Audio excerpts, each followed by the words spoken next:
Silakan Ustaz. Assalamualaikum warahmatullahi ta'ala wabarakatuh. A'udzu billahi minasyaitonir rajim. Bismillahirrahmanirrahim. Alhamdulillahi rabbil alamin wassalatu wassalamu ala asyrafil anbiya'i wal mursalin wa ala alihi wa sahbihi ajma'in.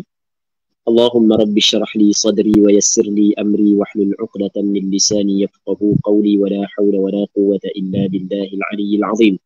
اللهم انفعنا بما علمتنا وعلمنا ما ينفعنا وعلمنا ما جهلنا وذكرنا ما نسينا اللهم يسر ولا تعسر رب تمم بالخير اللهم افتح علينا فتوح العارفين وفقنا توفيق الصالحين اللهم لا سهل إلا ما جعلته سهلا وأنت تجعل الحزن إذا شئت سهلا. Jadi insyaAllah pada malam ni kita sambung balik pengajian kitab Bulughul Maram yang membincangkan hadis yang berkait dengan hukum hakam yang dikarang oleh Al-Imam Al-Hafidh Ibn Hajar Al-Asqalani rahimahullahu subhanahu wa ta'ala wa nafa'ana Allahu bi'ulumihi fid daraini amin. Kita hadis yang ke-651 daripada kitab Bulughul Maram. Katanya wa 'an Ibn Abbas radhiyallahu anhuma qala فرض رسول الله صلى الله عليه وسلم زكاة الفطر طهرة للصائم من اللغو والرفث وطعمة للمساكين فمن أداها قبل الصلاة فهي زكاة مقبولة ومن أداها بعد الصلاة فهي صدقة من الصدقات رواه أبو داود وابن ماجه وصححه الحاكم.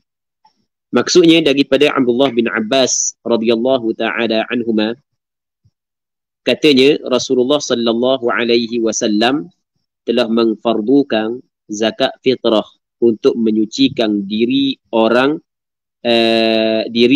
yang berpuasa daripada perbuatan sia-sia dan kata-kata kotor yang dilakukannya ketika dia berpuasa, dan ia sebagai makanan kepada orang miskin.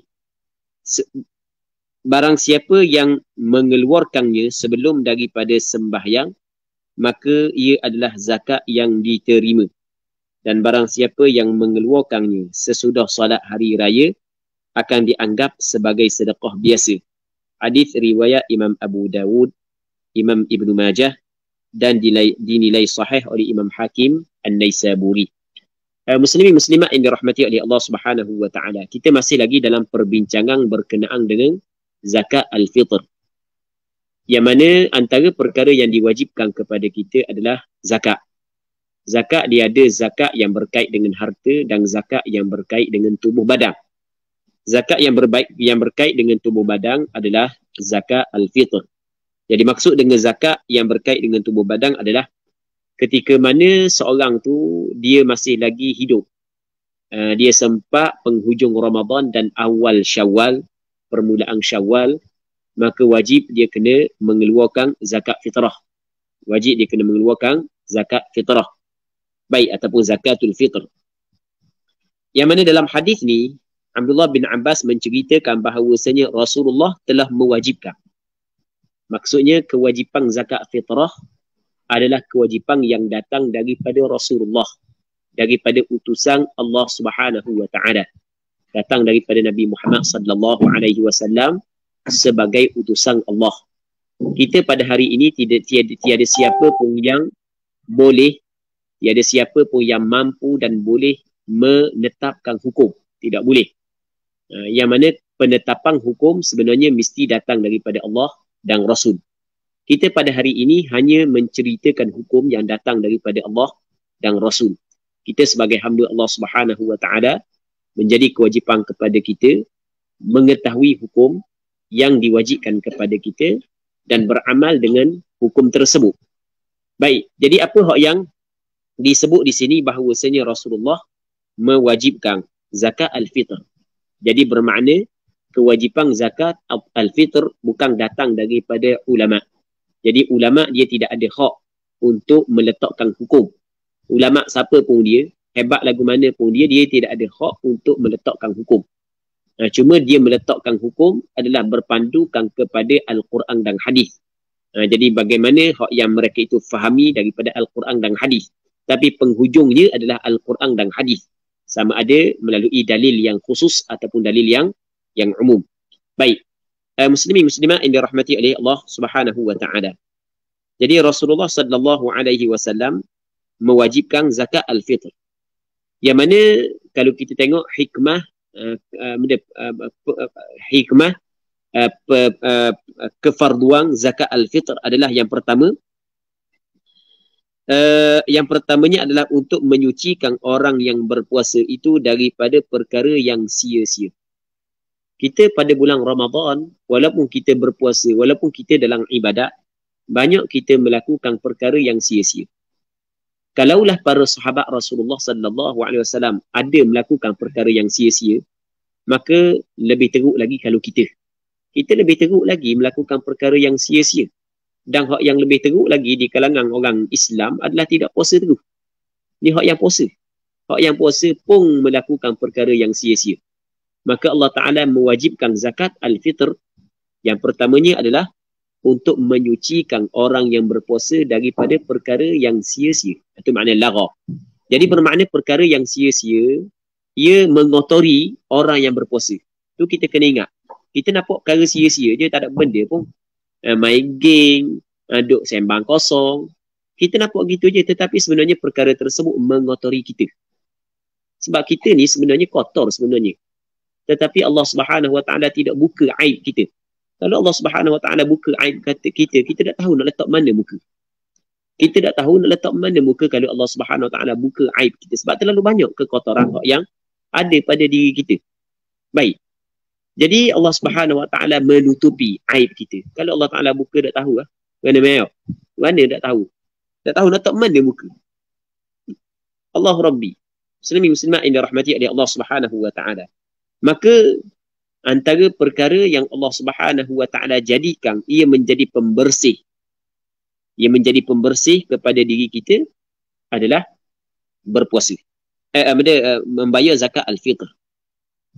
Dan begitu juga sebagai pembersih kepada orang yang berpuasa daripada perkataan-perkataan yang kotor. Saat ini perkara yang lara, perkataan yang kotor, perkataan yang keji, mencarut, cakap lucah. Sepatutnya orang yang berpuasa, orang yang dalam ibadat, dia kena jaga percakapan dia. Tapi kadang-kadang kita tidak jaga percakapan. Bukan kadang-kadang, banyak kita tidak jaga percakapan kita. Jadi apabila kita tidak jaga percakapan kita, maka kotor kita.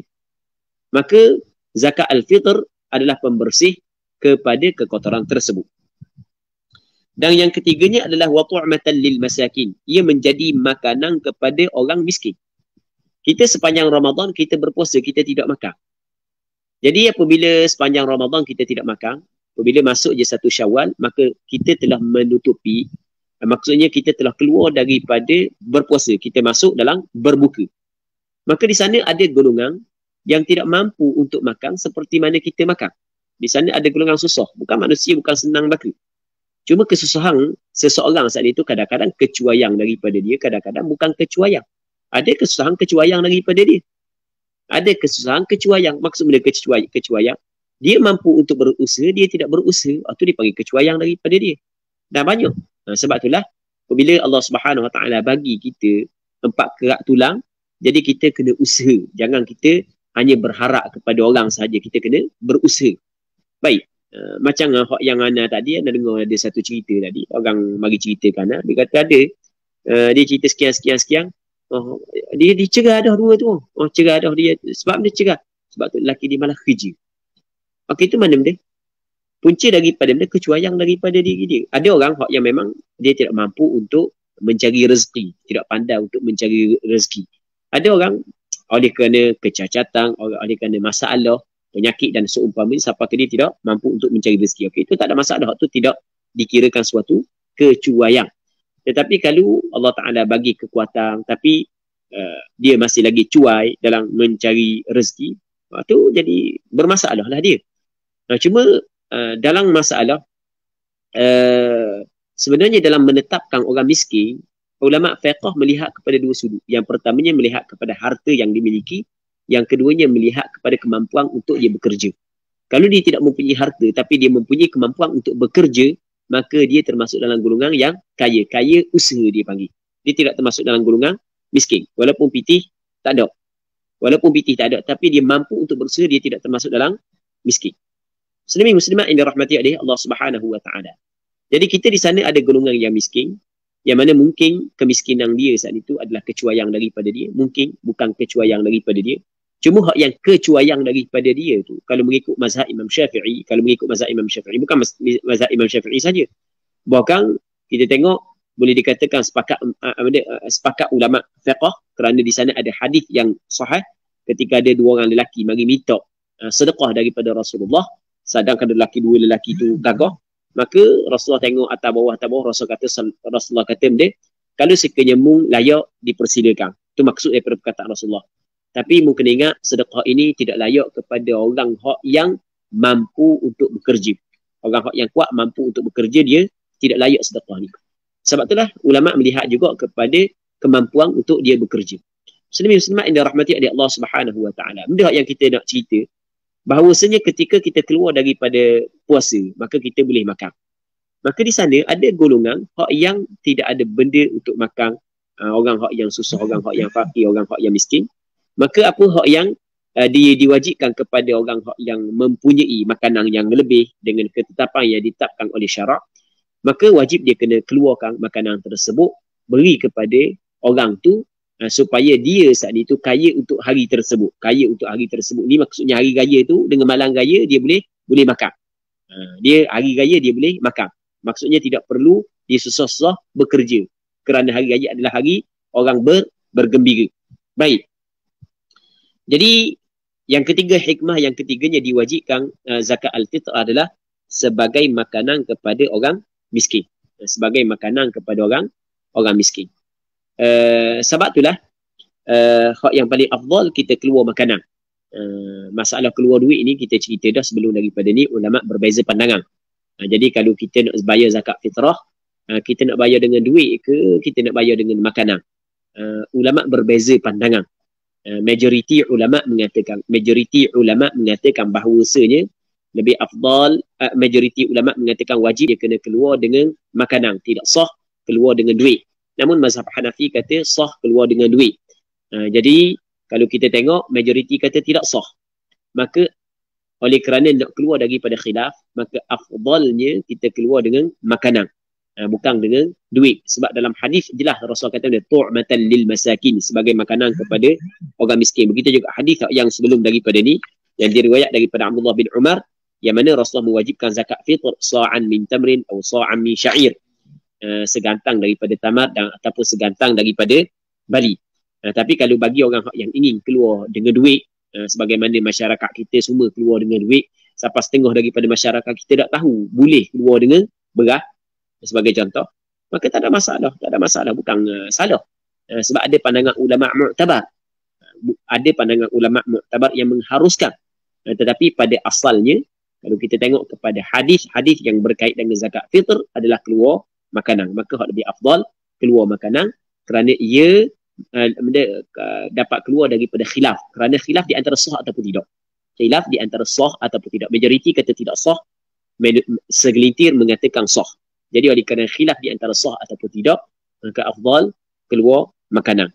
Namun di sana ada pandangan sebahagian daripada ulama masa kini mengatakan afdal keluar duit kerana ia lebih bermanfaat kepada fakir miskin.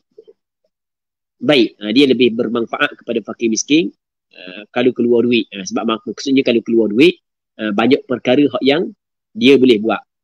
Kalau kita tengok perkataan tersebut, maksudnya perkataan tersebut, walaupun sebahagian daripada ulama-ulama besar masa kini yang mengatakan perkataan tersebut, tetapi sebenarnya perkataan tersebut masih lagi boleh dikritik perkataan tersebut, kerana secara jelasnya dalam hadis menyebut makanan dan majoriti ulama mengatakan tidak sah duit. Jadi ketika mana berlaku khilaf di antara sah ataupun tidak, maka sebaiknya kita mengambil langkah ihtiyat, iaitu kita melakukan sesuatu yang sepakat ulama mengatakan sah, daripada kita melakukan sesuatu yang segelintir mengatakan sah, manakala majoriti mengatakan tidak sah. Okey, itu perkara yang penting yang perlu kita kena tahu. Melainkan kalau keluar makanan pada tempat tersebut, masyarakat tu tak pandai nak buat benda. Kalau buat gibah, masyarakat situ tak pandai nak masak, Kalau pergi gandung ke masyarakat situ tak pandai nak masak, baru kita kata benda afdal bagi duit. Sebab dia boleh beli roti sebagai contoh. Contohlah kita kata ada sesebuah negara saat itu makanan dia beli semua. Sebab ke masyarakat dia tak pandai masak. Sebab makanan beli lebih murah daripada masak sebagai contoh. Jadi kalau berah ke gandung ke mereka tak pandai nak masak. Nak buat mana tak tahu. Boleh mungkin buang saja. Okey, ketika tu tak ada masalah lah. Kita bagi duit. Bolehlah kita kata bagi duit sebab kalau bagi gandum benda yang dia dapat manfaat daripada gandum tersebut sebab dia tak pandai masak. Tapi tidak, rasanya tak ada masyarakat yang tak pandai masak. Ada masyarakat yang tak pandai masak. Mana ada masyarakat yang tidak pandai masak. Yang kira orang lelaki, orang puang, kira orang puang. Baik, muslimin muslimat yang dirahmati oleh Allah Subhanahu wa taala. Katanya barang siapa yang mengeluarkannya sebelum solat hari raya akan menjadi zakat fitrah yang diterima.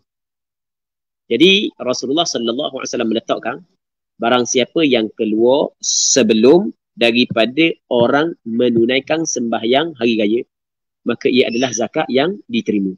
Sebab itulah kata ulama, waktu wajib zakat fitr apabila terbenam matahari pada malam raya. Waktu yang paling afdal kita keluar adalah pada pagi hari sebelum daripada hari raya. Sebelum daripada hari raya. Waktu yang paling afdal kita keluarkan. Baik. Adakah wajib kita bayar zakat fitr kepada pusat zakat? Dia tidak wajib. Cuma tidak wajib kita bayar. Maksudnya, kalau tak bayar ke pusat zakat, siapa ke tak sah zakat fitr kita? Itu tidak betul. Itu adalah mengaru. Ada orang kata kalau tak bayar ke pusat zakat fitr, maka tak sah. Itu mengaru. Itu mengaru. Awan dia cakap lagu tu. Dia ambil iman dia hukum mengikut pada otak diri. Jadi boleh kita bayar kepada zakat pusat zakat dan boleh kita bagi sendiri zakat fitr. Kita boleh bayar kepada pusat zakat dan boleh kita bagi diri. Jadi kalau buat keluar kenyataan bahawasanya tidak sah keluar zakat, kalau keluar diri zakat fitr, maka waktu adalah mengaru. Waktu hukum mengikut pada otak sendiri. Hukum mengikut pada otak. Itu tidak ada sandaran daripada Al-Quran dan hadis. Hukum hak yang bid'ah, hukum hak mengaru, walaupun keluar daripada orang-orang hak yang masyhur di kalangan masyarakat kita. Itu sebenarnya hukum mengaru. Baik, muslimin muslimat yang dirahmati oleh Allah Subhanahu wa taala. Baik, kadang-kadang orang kita ni dia terlalu terlalu gaduh. Kadang-kadang terlalu gaduh dalam meletakkan sesuatu hukum. Terlalu gaduh. Hak tak sah, hak ni tak sah. Mana boleh begitu? Benda-benda kita kena tengok bagaimanakah cara yang dilakukan oleh para sahabat Nabi sallallahu alaihi wasallam. Bagaimanakah cara yang dilakukan oleh para alim ulama yang disebut oleh ulama-ulama mu'tabar. Baik. Dia tak ada masalah nak bayar sendiri pun tak ada masalah, nak keluar melalui zakat pusat zakat pun tak ada masalah. Kalau kita tidak tahu siapa fakir miskin, sebaiknya kita bagi kepada pusat zakat. Mungkin mereka lebih mengetahui. Okey, mungkin mereka lebih mengetahui. Mungkin kita tidak yakin. Sebab benda kita tidak yakin? Kerana kadang-kadang dalam satu kampung masih lagi ada orang fakir miskin yang senyap je tapi tidak sampai pun zakat kepada dia. Sebab kita katakan benda mungkin mereka lebih mengetahui. Adakah kita yakin mereka lebih mengetahui? Tidak. Okey, boleh faham? Tidak. Sebab realitinya masih lagi ada fakir miskin yang tercicir. Tidak gitu? Kena percaya. Masih lagi ada fakir miskin yang tercicir. Baik, sebab itulah kita kata mungkin mereka lebih mengetahui. Tetapi kalau sekiranya kita tahu, tak ada masalah kita bagi sendiri. Jadi kesimpulan, boleh kita bagi sendiri dan boleh kita serah kepada pusat zakat. Kalau kita tidak mampu mengenali, buat pengecaman terhadap fakir miskin, serahlah kepada pusat zakat. Baik. Muslimin muslimat yang dirahmati oleh Allah Subhanahu wa taala. Kata Nabi sallallahu alaihi wasallam, barang siapa yang mengeluarkannya sebelum solat hari raya akan menjadi zakat fitrah yang diterima. Kalau dia keluarkan sebelum daripada sembahyang hari raya. Dia waktu yang paling afdal mengeluarkan zakat fitr adalah sebelum daripada sembahyang hari raya. Itu waktu yang paling afdal. Dia waktu wajib apabila terbenam matahari. Itu waktu wajib. Maksudnya sebelum daripada tu tak wajib lagi. Kalau nak keluar sebelum daripada waktu wajib boleh ke tak? Maka ulama kata kena tengok. Kalau sebelum sehari, sebelum 2 hari, tu majoriti kata boleh. Majoriti kata ulama boleh. Jadi sebelum sehari, sebelum 2 hari, majoriti ulama kata boleh. Tapi kalau sebelum daripada tu, awal Ramadan ke tengah Ramadan ke, boleh ke tak? Tu berlaku khilaf. Ada setengah kata tak boleh, setengah kata boleh. Okey, boleh faham? Jadi kita nak buat apa jua ibadat, sebaik-baiknya kita mengambil langkah ihtiyat. Jadi kalau kita nak keluar awal sekalipun, hak comelnya kita keluar sehari ataupun 2 hari sebelum raya. Hak tu hak yang paling comel. Okey, boleh faham kan? Hak tu hak yang paling comel. Muslimin muslimat yang dirahmati oleh Allah Subhanahu wa taala. Sebenarnya ketika kita keluar sebelum daripada kita keluar sebelum daripada hari raya. Kalau kita keluar zakat fitr, tiba-tiba orang tu mati sebelum daripada hari raya. Berarti molek. Dia banyak hukum di situ tu. Antaranya, jadi tak zakat fitr dia? Tak jadi. Jadi apabila tak jadi zakat fitr dia. Sebab dia apabila dibayar awal, dia panggil benda zakat yang disegerakan sebelum daripada sampai masa wajib. Kita boleh faham? Zakat tu disegerakan sebelum daripada sampai masa wajib. Dah jadi tak zakat fitr kalau dia mati? Okey, tak jadi. Dia akan timbul lagi. Dah kalau tak jadi, boleh tak minta semula? Boleh.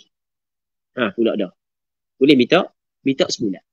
Sebab dia keluar saat itu zakat fitr. Sedangkan dia tidak wajib zakat fitr pada dia sebab dia mati sebelum daripada hari raya. Bukan dia minta, keluarga dia minta mula.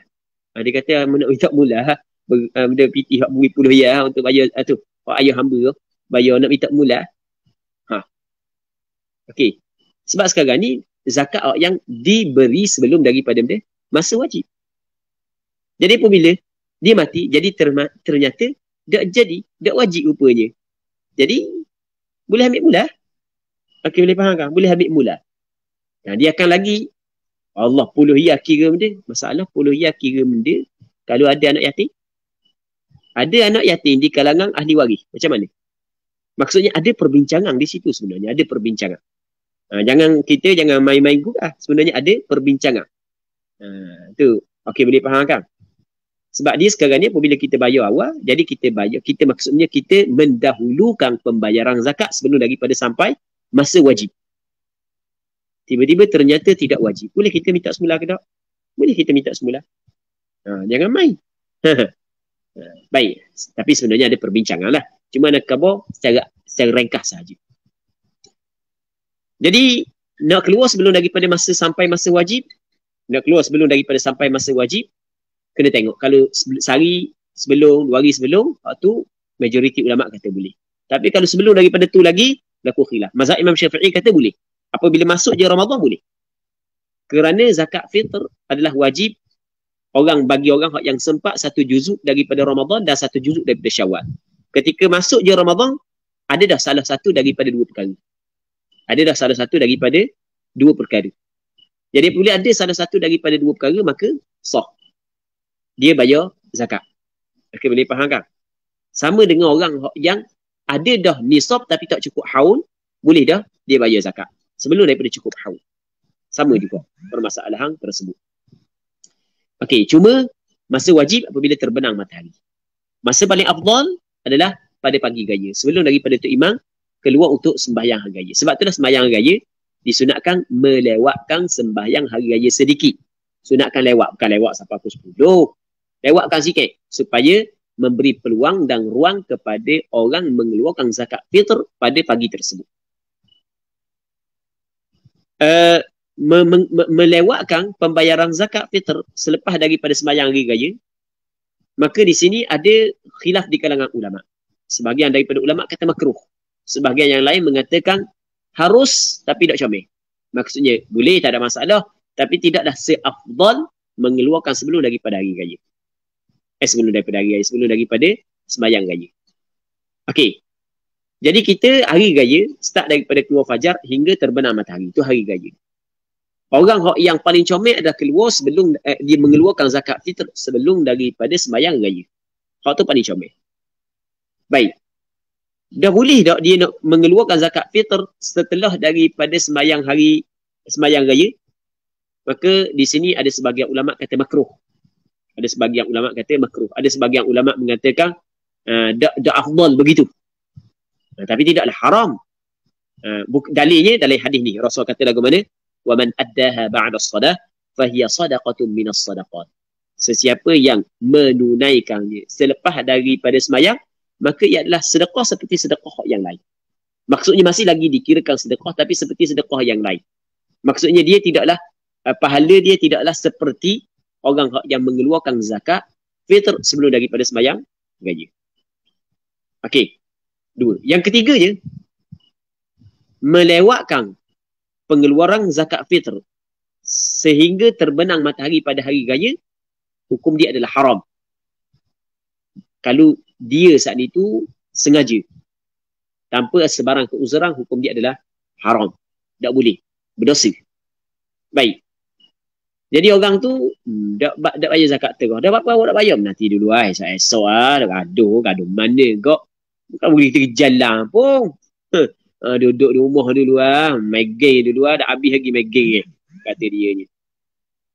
Bayarlah dulu, biar esok-esok makin miskin nak lari mana tu. Orang belakang rumah kita memang ibu tunggal tu memang susah tu. Kita esok lusa pun tak apa, hari ni ada widah dia, esok kita pergi pulak.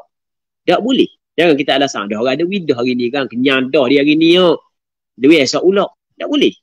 Sebab dia ada waktu yang ditetapkan oleh syarak. Ada waktu yang ditetapkan oleh syarak. Baik. Masa untuk keluar zakat fitr. Jadi melewatkan pengeluaran zakat fitr sehingga terbenang matahari pada hari raya, maka hukum dia adalah haram. Dosa dan wajib dia kena qada dengan segera. Setiap benda yang wajib yang ditinggalkan dengan sengaja, maka wajib dia qada dengan segera. Wajib dia kena qada. Bukan kena nanti tahun depan, kena bayar dulu. Tangguh juga dosa. Sebab dia wajib kena segerakan qada zakat fitr tersebut. Muslimin muslimat yang dirahmati oleh Allah Subhanahu wa taala. Hadis ini diriwayat oleh Imam Abu Dawud, Imam Ibnu Majah, dan hadis ini dinilai oleh Imam Hakim An-Naisaburi. Kita hadis Rasulullah. Hadis Rasulullah adalah benda yang cukup mulia di sisi kita. Setiap orang Islam mesti kena memuliakan hadis Rasulullah. Setiap orang Islam mesti kena memuliakan hadis Rasulullah. Kerana hadis Rasulullah adalah benda yang keluar daripada Rasulullah berdasarkan wahyu yang diwahyukan kepada Nabi sallallahu alaihi wasallam. Jadi sebab itulah benda yang perlu diagung-agungkan. Perkara yang perlu dimuliakan. Perkara yang perlu diletak di atas kepala. Kalau cakap kita letak atas kepala, kena junjung benda lagu ni. Jangan bila kita dengar hadis macam kita dengar orang duduk balah di parlimen. Bukan. Jadi balah dengan parlimen gitu aja dapat lagi mana kabut dengar. Bukan gitu. Kita orang Islam, kita kena meletakkan hadis adalah pada tempat yang paling mulia. Imam Malik radhiyallahu taala anhu ketika dengar hadis Allah Rabbi, dia jaga adab sejaga-jaganya. Dia jaga adab. Sebab itulah ada keberkatan. Kita kalau kita nak ada keberkatan, maka begitulah kita kena beradab dengan majlis ilmu, dengan benda-benda yang berkait dengan agama. Kita perlu beradab. Jadi kalau kita tidak beradab, dia kurang keberkatan. Sebab itulah kita rasa berat kalau nak jaga jemaah pun berat, nak jaga tu pun berat, nak buat ni pun berat. Sebab ada masalah. Tu kita kena muliakan benda yang dimuliakan oleh agama. Termasuklah hadis Nabi sallallahu alaihi wasallam. Baik. Jadi antara cara memuliakan hadis Rasulullah, ketika kita dengar hadis Rasulullah, benda yang Rasul khabar, terus kita beramal. Jadi yang ni jelas Rasulullah sallallahu alaihi wasallam memerintahkan kepada kita, mewajibkan ataupun memerintahkan kepada kita supaya mengeluarkan zakat fitr sebelum daripada orang menunaikan sembahyang hari raya. Maka kita keluar. Akan datang kita akan keluar. Jadi kita kena tekad dalam hati, tahun depan kalau Allah Taala panjangkan umur, aku nak keluar zakat fitr pada waktu yang paling afdal, iaitu pada pagi raya sebelum daripada orang melaksanakan sembahyang hari raya. Baik. Seterusnya, anjuran bersedekah. Babu sadaqati tatawwu'. Bab pada membincangkan tentang sedekah tatawwu', sedekah sunat. Sebelum ni kita bincang sedekah wajib. Yang kita bincang bab zakat saat itu adalah sedekah wajib. Ini kita nak masuk perbincangan sedekah sunat. Allah Rabbi, Allah Subhanahu wa taala, dia menciptakan neraka dan menciptakan syurga. Dan Allah Ta'ala menciptakan neraka, dalam masa yang sama Allah Ta'ala menciptakan penghuni neraka. Begitu juga Allah Subhanahu Wa Taala menciptakan syurga dan Allah Taala menciptakan penghuni syurga. Di sana ada perkara yang Allah Subhanahu Wa Taala jadikan ia sebagai amalan untuk mendapat syurga, dan di sana ada perkara yang Allah Subhanahu Wa Taala ciptakan ataupun Allah Taala tetapkan ia adalah perbuatan yang menjadi ataupun yang menjadi laluan kepada neraka Allah Subhanahu Wa Taala. Di sana ada perbuatan-perbuatan yang menjadi tiket ataupun tiket untuk mendapat neraka Allah. Di sana ada amalan yang menjadi tiket untuk mendapat syurga Allah Subhanahu Wa Taala. Kebaikan untuk kita mencapai syurga Allah Subhanahu Wa Taala begitu banyak. Antaranya adalah sedekah tatawwu', sedekah sunat. Muslimin muslimat yang dirahmati oleh Allah Subhanahu Wa Taala. Katanya an Abi Hurairah radhiyallahu anhu 'an Nabi sallallahu alaihi wasallam qala sab'atun yudhilluhum Allah fi dhillihi yawma la dhilla illa dhilluh. Fadzakara al-hadits wa fihi wa rajulun tasaddaqa bi sadaqatin fa akhfaha hatta la ta'lama shimaluhu ma tunfiqu yaminuhu. Muttafaqun alaih. Daripada Abi Hurairah radhiyallahu taala anhu meriwayatkan Nabi sallallahu alaihi wasallam telah bersabda, ada 7 jenis orang yang akan mendapat naungan daripada Allah di hari tiada naungan kecuali hanya naungan Allah Subhanahu Wa Taala. Perjalanan kita masih lagi panjang. Perjalanan kita masih lagi panjang. Sekarang ni kita berada di alam dunia. Kita berada di atas dunia. Lepas daripada kita alam dunia, kita akan bertemu dengan alam barzakh. Kita bertemu dengan alam barzakh.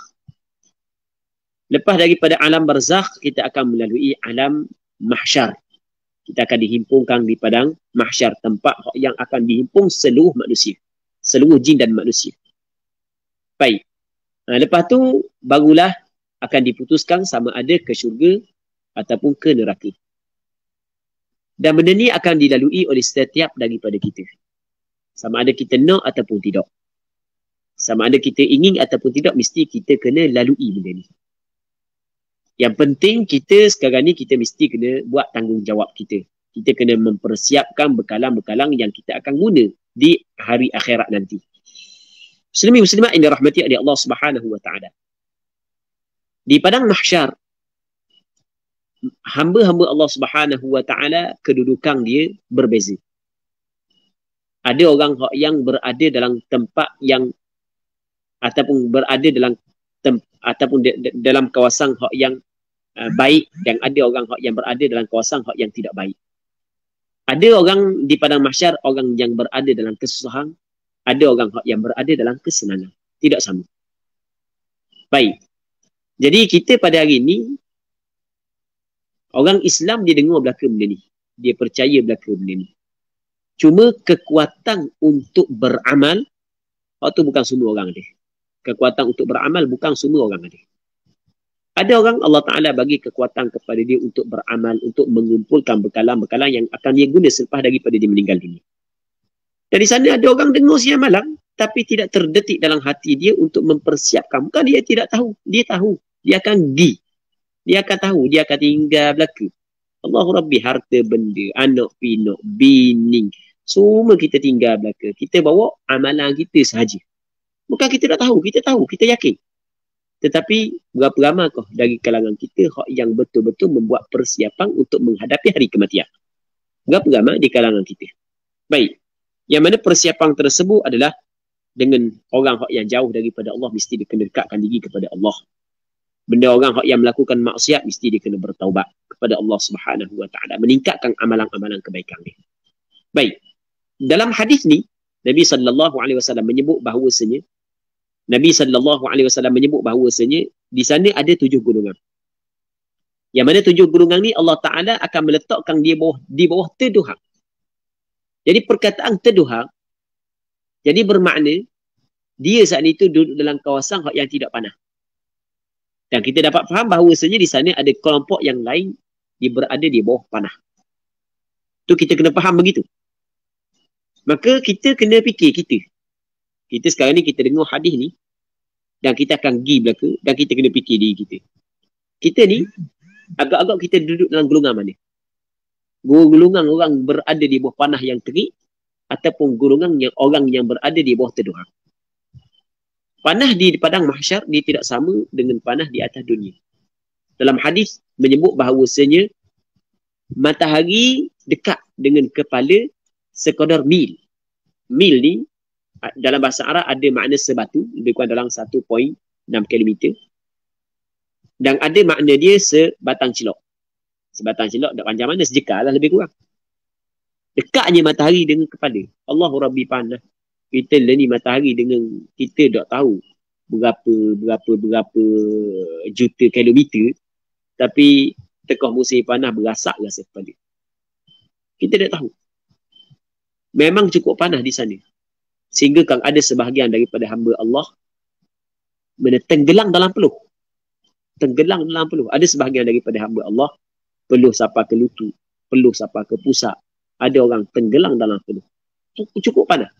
Tapi di sana ada golongan yang Allah Ta'ala bagi kemuliaan kepada mereka, boleh bawa duduk di bawah naungan arash Allah Subhanahu Wa Ta'ala. Kita akan pergi belakang. Cuma kita kena fikir, kita berada di mana? Kita berada di mana? Kita kena tengok lagu mana kebaikan yang kita buat. Kita tengok banyak mana maksiat yang kita buat.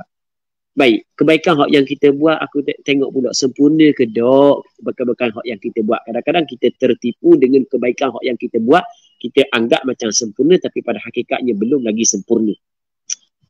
Itu kita kena muhasabah diri kita, kita kena hisab, kita kena hitung diri kita. Kerana di sana tidak ada siapa pun yang dapat membantu kita melainkan amalan kita sendiri yang dapat membantu kita. Baik.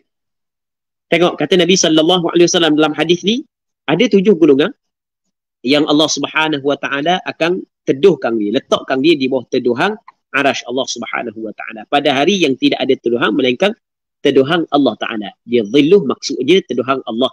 Maksud teduhan Allah Subhanahu Wa Ta'ala di sini, sebahagian ulama mengatakan adalah teduhan arash Allah. Kerana di sana ada riwayat yang lain menyebut dhillu arshih. Jadi teduhan arash Allah Subhanahu Wa Ta'ala. Di hadis ni sebenarnya ulama-ulama hadis berbeza pandangan dalam menafsirkan hadis ini. Ada sebahagian daripada ulama mengatakan hadis ni difahami secara hakiki, bukan difahami secara majazi. Kerana asal percakapan adalah haqiqah. Difahami secara hakiki. Maksudnya secara hakiki, teduhan sungguh. Dan teduhan Allah Ta'ala. Sedangkan Allah Ta'ala tidak sama dengan kita. Hadis yang lain menyebut dhillu arshih, teduhan arash Allah Subhanahu Wa Ta'ala. Jadi oleh kerana mulia teduhan tersebut, mulianya teduhan tersebut, sehingga kan disandarkan teduhan itu kepada Allah sebagaimana mulianya Kaabah, sehingga kan dikatakan dia sebagai Baitullah rumah Allah Subhanahu Wa Ta'ala. Sandaran ini adalah sandaran untuk memuliakan teduhan tersebut. Pada asalnya teduhan arash Allah, tetapi oleh kerana mulianya teduhan itu, pastinya orang yang berada di bawah teduhan itu adalah orang yang mulia di sisi Allah, maka Allah Subhanahu Wa Ta'ala menyandarkan teduhan itu kepada Nabi SAW, menyandarkan teduhan itu kepada Allah Subhanahu Wa Ta'ala. Okey, ini yang pertama. Yang keduanya, sebahagian ulama kata maksud teduhan di sini adalah majazi, bukan hakiki. Kalau kita kata dalam bahasa Arab, kalau kata orang ni berada di bawah naungan aku, dengan makna berada di bawah pemeliharaan aku. Aku menaungi dia. Aku bagi naungan kepada dia. Adakah dia saat itu berada di bawah teduhan kita? Bukan. Maksudnya kita jaga dia, kita pelihara dia. Maksudnya sebahagian daripada ulama mengatakan maksud hadis ini adalah makna dia majazi. 7 golongan ini Allah Subhanahu Wa Ta'ala letak, ataupun Allah Subhanahu Wa Ta'ala letak di bawah pemeliharaan Allah Subhanahu Wa Ta'ala. Yang mana tidak ada pemeliharaan, tidak ada siapa yang mampu menjaga, memelihara manusia pada ketika itu melainkan hanya Allah Subhanahu Wa Ta'ala sahaja. Okey, itu huraian yang kedua. Allahu Rabbi. Baik, dan kita berdoa dengan rahmat daripada Allah agar kita juga termasuk dalam golongan ini. Dengan rahmat daripada Allah, dengan anugerah daripada Allah. Nak agak amalan kita tak payahlah. Tak payahlah. Nak agak amalan kita lah. Baik. Cuma kita cuba berusaha sedaya upaya kita. Bukan hanya berdoa. Sebab kita mesti kena berusaha yang disertakan dengan doa. Atau doa yang disertakan dengan usaha. Jadi kita berdoa, tapi dalam masa yang sama kita berusaha. Kita tidak meninggal untuk kita berusaha. Kita tidak tinggalkan usaha. Antara lain disebutkan dia ada 7 golongan. Hak last sekali adalah seorang lelaki. Dia rajulun, seorang lelaki. Itu asal makna rajul, seorang lelaki. Lelaki di sini bukanlah menjadi syarat lah. Sebenarnya perempuan pun masuk juga. Yang mengeluarkan sedekahnya dengan sembunyi, sehingga tangan kirinya tidak mengetahui apa yang disedekahkan oleh tangan kanannya. Dia mengeluarkan zakat, sedekah sunat dengan sembunyi, dan orang tak tahu, sehingga kan tangan kanan dia, tangan kiri tidak mengetahui apa yang dilakukan oleh tangan kanan. Nak wayak, ni kiasan daripada cukup sembunyi sedekah dia. Tapi bukanlah bermakna sedekah secara nyata depan orang, tak ada pahala, bukan. Sebab Allah Subhanahu Wa Taala menyebut dalam Al-Quran Al-Karim, in tubdus sadaqati fa ni'mahi. Kalau sekiranya menzahirkan sedekah, maka itu adalah hak tu adalah baik sebenarnya kalau menzahirkan sedekah. Tapi wa in tukhfuha wa tu'tuhal fuqara fa huwa khairul lakum. Tapi kalau sekiranya menyembunyikan sedekah, memberi kepada fakir miskin, itu adalah lebih baik bagi kamu. Baik. Ni adalah benda peluang kepada orang yang mempunyai harta. Dia tak semesti orang harta banyak. Dia sebenarnya pemurah ni dia bukan mesti harta banyak. Harta sikit pun kalau dia orang pemurah, dia tetap keluar. Dia orang bukan mesti harta. Aku tak ada mana harta dah nak sedekah. Tak semesti. Ada 30 riyal, sedekah sikit. Sedekah 5 riyal. Maksudnya kita orang yang ada sikit, kita sedekah secara sikit. Orang yang ada banyak, sedekah dengan cara banyak. Sebab itulah kata Rasulullah, ittaqun nar walau bisyiqqi tamrah. Hendaklah takut kepada neraka, mungkin jaga daripada neraka Allah, walaupun hanya dengan separuh buah tamar. Separuh buah tamar banyak ke sikit? Sikit sangat. Maksudnya, walaupun sikit, mu ada sikit, mu sedekah cara sikit. Mu ada banyak, sedekah cara banyak. Jangan nanti aku banyak baru kena sedekah dah. Orang yang kalau lagu tu, pegangan dia, memang kalau dia banyak, dia tidak akan sedekah. Sebab dia telah sifat kerekuk bakhil ada dalam diri dia. Okay, boleh faham. Dia sifat pemurah ni, dia bukan ketika harta banyak, ketika harta sikit pun, dia boleh buat. Dah apalah, nanti aku ada harta banyak, aku kaya, jadi dia mikir macam mak jeneng. Jadi kalau aku kaya, baru aku sedekah. Kalau aku kaya, baru aku sedekah. Maka, percaya orang lagu ni, bila dia kaya sekalipun, dia tidak akan sedekah. Macam kita kata gini, orang ngaji Al-Quran tu. Nanti ada masa lapang sikit baru nak ngaji Quran. Jangan percaya. Siapa masa lapang pun dia tak akan ngaji Quran. Dah ulang tu gi dengar belajar. Nanti nak gi kok, tapi minggu depan nak gi. Agak-agak minggu depan gi tak? Tak gi. Tak gi. Macam kita tak payah tengok orang lain, kita tengok kita sendiri. Kita nak buat sesuatu yang kita malas sekarang ni, kita kata apa, aku esok benda ni. Esok tak buat agak. Tak buat agak. Yang gitu kita. Ya, benda-benda kena selalu. Itu kaedah dia. Muslimin muslimat yang dirahmati oleh Allah Subhanahu Wa Taala. Jadi untuk malam ni kita berhenti sini dulu.